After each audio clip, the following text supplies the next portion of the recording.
ministro do STF, Alexandre de Moraes, deu 48 horas para o Exército explicar por que militares presos por suposta tentativa de golpe de Estado receberam visitas diárias. De Brasília, Berenice Leite está de volta com a gente. Bere, já houve algum posicionamento da corporação? Já sim, Ana, o Exército já se posicionou por meio de um ofício que foi encaminhado ao ministro Alexandre de Moraes, que é relator do inquérito que investiga suposta tentativa de golpe. A gente lembra que esse questionamento é feito em relação a 3 militares presos recentemente. Eles ficaram inicialmente detidos no Rio de Janeiro e depois transferidos aqui para Brasília. Nesse ofício, nesse relatório, inclusive, ele fala especificamente sobre o general Mário Fernandes, que teria recebido a visita de familiares lá no Rio de Janeiro por 5 vezes, de acordo com o relatório, nos dias 28 e 29 de novembro e também nos dias 1, 2 e 4 de dezembro. Já o tenente-coronel Bezerra Azevedo recebeu apenas o seu advogado e ainda tem na lista o tenente-coronel Hélio Ferreira Lima, que, segundo o Exército, só recebeu a visita da sua esposa, que é a coronel Carla Lobo. Ela mora, inclusive, em Manaus e teria recebido uma autorização especial para visitar, no caso, o seu marido, diariamente durante a sua estadia lá no Rio de Janeiro. Posterior a isso, após suspeitas do ministro Alexandre de Moraes de que os militares estariam recebendo visitas sem autorização,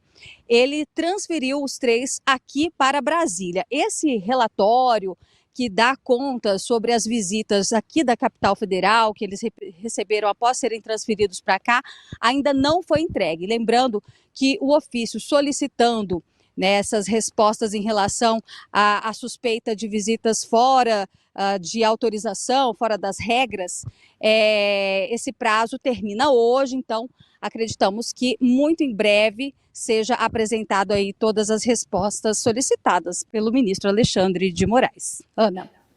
Obrigada, Berenice Leite, direto de Brasília. Obrigada, parabéns pelo seu trabalho. Agora eu quero ouvir os nossos comentaristas. O Exército diz que não há irregularidades nas visitas aos generais presos e reiterou que as visitas são permitidas apenas 3 vezes por semana, conforme previsto no regulamento interno, Serrão. Pois é, o que o Exército jamais poderia esperar na vida é que eles tivessem um dia que dar esse tipo de explicação ao ministro do Supremo Tribunal Federal, que não é o comandante em chefe das Forças Armadas, que também não é o presidente do Superior Tribunal Militar, que era quem deveria estar tratando desses casos específicos. No Brasil a gente tem uma justiça militar, então era ela quem deveria estar cuidando desses casos. O Supremo está agindo novamente em regime de exceção. E quando a exceção começa a quebrar a regra demais, a institucionalidade fica avacalhada. Daqui a pouco vai ter gente dizendo até que isso seria um golpe. Diego Tavares, 48 horas a corporação para explicar esse caso, hein? Pois é, Ana, é irretocável a fala do meu colega Serrão. De fato, não há nenhuma violação a respeito das visitas. A visita de advogado, que foi um dos casos que foram relatados, ela não tem qualquer limitação. O advogado pode visitar o seu cliente encarcerado a qualquer momento, inclusive fora do expediente. É prerrogativa da advocacia e, sendo prerrogativa da advocacia, também é um dos pilares do Estado Democrático de Direito. A visita de familiares, até certo tempo atrás, a gente só ouvia que era para colaborar com a ressocialização da pessoa presa, ou será que só tem direito à ressocialização aquele preso que, de certa forma, compõe a base eleitoral do atual governo federal? Eu deixo essa dúvida no ar. E sim, esse tipo de conduta, esse tipo de inquérito, como é o inquérito do golpe, o inquérito da fake news, serão lembrados no futuro pelos estudiosos do direito como grandes vergonhas nacionais. Estão fragilizando o Estado Democrático de Direito a pretexto de se defender a democracia. É um capítulo muito triste que nós vivemos da nossa história